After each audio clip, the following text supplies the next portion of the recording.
नमस्कार, आपण पाहतात माय मराठी न्यूज। सासवड शहरामध्ये खळबळ उडवणाऱ्या राजू बोराडे हत्या प्रकरणाचा तपास अवघ्या 48 तासात लावत पोलिसांनी आपली कार्यक्षमता आणि कार्यतत्परता ठळकपणे सिद्ध केली। या उल्लेखनीय कामगिरीबद्दल सासवड पोलीस स्टेशनचे अधिकारी आणि कर्मचाऱ्यांचा जाहीर सत्कार करण्यात आलाय। हा सत्कार माय मराठी न्यूज चॅनलच्या संपादिका तसेच भूमाता महिला संघटनेच्या अध्यक्षा छायाताई नांदगुडे यांच्या हस्ते पार पडला। त्यांच्या नेतृत्वाखाली सासवड पोलीस स्टेशनमधील कर्तव्यदक्ष अधिकारी आणि कर्मचाऱ्यांचा सन्मान करण्यात आला। या प्रसंगी पोलीस निरीक्षक कुमार रामचंद्र कदम, सहाय्यक पोलीस निरीक्षक वैभव सोनवणे, अर्जुन चोरगे, परमेश्वर गोडसे, पोलीस उपनिरीक्षक खंडागळे यांच्यासह सूरज नागरे, जब्बार सय्यद, सुहास लाटणे, बापूराव मेहत्रे, अक्षय चिले, गोकुळ हिप्परकर, प्रणय मखरे तसेच गोपनीय विभागाचे रुपेश भगत आणि सागर कोरडे या पोलीस अधिकारी आणि कर्मचाऱ्यांचा गौरव करण्यात आला। सत्कार समारंभास पदाधिकारी, कार्यकर्ते आणि नागरिक मोठ्या संख्येने उपस्थित होते।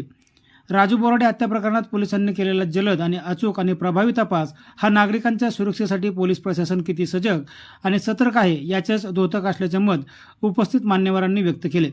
पोलिसांनी दाखवलेल्या तत्परतेबद्दल सर्व स्तरातून समाधान व्यक्त करण्यात येते। कायद्याचा धाक आणि जनतेचा विश्वास कायम राखण्यासाठी सासवड पोलीस सदैव सज्ज आहेत असा ठाम संदेश या सत्काराच्या माध्यमातून देण्यात आलाय। माय मराठी न्यूज साठी छायाताई नांदगुडे, पुरंदर। 8 डिसेंबर रोजी राजू दत्तात्रय बोराडे यांचा अतिशय निर्गुण खून झाला होता आणि 9 किलोची बॉडी मिळाली होती, आपल्याला गोळा होता। तर सुरुवातीला त्या हत्येबद्दल खूप काही लोकांचे आम्हाला फोन आले, हा असू शकतो, तो असू शकतो। त्या अनुषंगाने आम्ही बरीचशी त्याच्यामध्ये तपासणीमध्ये केला होता, पण आम्हाला कोणत्याही ठोस पुरावा मिळत नव्हता। आमच्या संपूर्ण टीमनं, आता आम्ही समोर असेल, म्हणजे मी आहे, सोवणे साहेब आहेत, जोशी साहेब आहेत, चोरगे साहेब आहेत, खंडागे साहेब आहेत, पाटील मॅडम असतील, सगळे अधिकारी आम्ही पुढे असू, हवालदार आमचे होते, सय्यद लाटणे, परंतु याच्यापेक्षाही सुद्धा संपूर्ण पोलिसांचंच काम आम चालू होतं। असं काही नाही की फक्त 4-5 जण फक्त काम करतात, कोणीच फक्त काम केलं, असं काही नाही। तर आमच्या इथं सगळ्यांनी त्यांच्या पद्धतीनं ह्या म्हणजे तपासात आपल्याला सगळ्यांनाच म्हणजे सहकार्य केलेलं आहे। त्यातून सीसीटीव्ही तपासणे, सीसीटीव्ही पाहणे, सीसीटीव्ही शोध घेणे हे फार क्लिअरली प्रोसिजर आहे। सीसीटीव्ही पाहत बसणे, तुम्हाला समजतं फक्त सीसीटीव्ही आलेला मिळाला आपल्याला, पण तो किती वेळ पाहायला लागतोय, त्यातला संशयित माणूस कोण असतो, काय असतो, त्यात हे सगळ्यांनीच काम केलेलं आहे। ह्याच्यामध्ये सीसीटीव्ही मध्ये आपल्याला 2 व्यक्ती आपल्याला संशयित मिळाल्या होत्या आणि सुदैवाने माझ्या मला त्या गोष्टी व्यक्तींना आपल्या गावात कोण ओळखत नव्हतं। तिथले जे आरोपी ते फक्त 15 दिवसापूर्वी आपल्या गावात राहणार आहेत। आपण बऱ्याच लोकांना दाखवले त्यांचे फोटो। परत हा जो आपले मयत होते ते दाहिरीला राहिला होते, दाहिरीला तिकडे राहिला होते खाली, तिकडे काय त्यांचं काय क्लू होते का, त्या ठिकाणी गोसे साहेब, वर्गे साहेब, बाकीचे आमची टीम तिकडे आपण तपास करत होतो, पण तिकडून पण आपल्याला काय क्लू मिळत नव्हता। पण अतिशय म्हणजे त्यांच्याकडे जे फोटो होते संशयित लोकांचे, ते फोटोवर सगळं आमचं चालू होतं आणि त्या लोकांची नावं कोणतीही काय आपल्याला माहित नव्हती किंवा काय नव्हती। अशामध्ये आमच्या सगळी टीम काम करत होती। त्याच्यामध्ये अक्षय चिलेंना तो व्यक्ती समोर त्यांनी पाहिला, अक्षय चिलेन, आणि तो व्यक्ती आता किती आपल्या समोर व्यक्ती जातो 2-4 सेकंदात आपल्याला लगेच पास होतो, पण तेवढ्यात त्यांनी इतका फोटो काढला होता की त्या 2-3 सेकंदात त्याला दिसता झालं की यार त्यातला हा असू शकतो। म्हणून त्यावेळी त्यांनी ताब्यात घेतलं, मग ते चौकशी केली, तर ते गोष्टी कबूल केल्या आणि दुसऱ्या साथीदार सोबत केल्यानंतर कबूल केलं आपल्याला।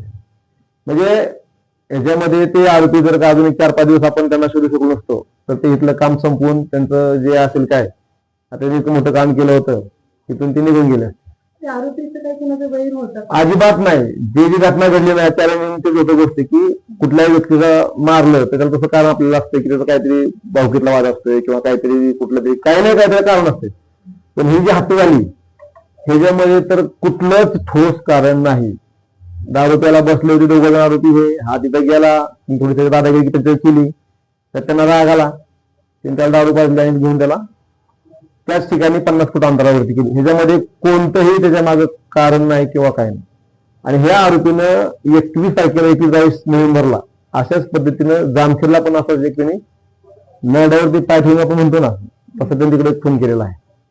आणि याच्या व्यतिरिक्त पण त्यांना अजून खून करणे असलेली शक्यता नाकारता येत नाही, परंतु हा इतका खून करा होता की म्हणजे काही कारण असताना माणसाला त्याने असं बी नाही की फक्त ढकलून दिलं पडल्याने नेलाय, अक्षरशः जाऊन त्या ठिकाणी ते चाकू घेऊन त्याला असं म्हणजे हे केलेले बोसक व्हायचं नाव केलेलं आहे आणि नरड्या प्रत्येकाकडून काय ठेवलं म्हणजे अतिशय क्रूरपणे केलेलं आहे. म्हणजे विक्षित प्रकारचा माणूस होता. त्यानं जर का तो पकडला गेला नसता तर त्याने 100% किरकोळ कारणातून त्याची आता धारेष्ट वाढत गेलं होतं. आता आपल्याकडून पकडू शकत नाही किंवा काय नाही. किरकोळ कारणातून त्यांनी अजून लोकांच्या त्यांनी हत्या अशाच प्रकारे केल्या असत्या. परंतु चाकून मारलं. तर जे लोक असतात जे कामगार असतात असे त्यांचे जे मालक असतात त्यांचे आधार कार्ड देत नाही. हा आता ते आम्ही याच्यापूर्वी आम्ही खूप वेळा आम्ही ते आवाहन केलेलं आहे. आम्ही तुमच्या माध्यमातून पण आवाहन करतो की आपल्याकडे येणारा भाडेकरू असेल किंवा आपल्या घरात येणारा कामगार असेल त्या कामगाराची आपल्याकडे इत्तंभूत माहिती असल्याशिवाय तुम्ही त्या व्यक्तीवरती विश्वास ठेवू नका, त्याला तुम्ही कामावर ठेवू नका. असं करून तुम्ही तुमच्या कुटुंबाचं सुरक्षितता धोक्यात आणताय.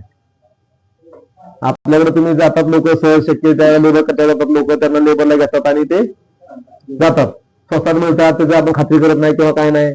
अशा वेळेस तुम्हाला काय त्याला बोलतोय त्याला अर्थ घ्यायचं आपलं काय करणार हा कोणत्याला दोन फटके मारतो किंवा काय म्हणजे काय वाद झाला. पण असे लोक असतात ना ते जर का ते हार्ड झाले तर त्या अशा लेवलला पर्यंत पण जाऊ शकतात.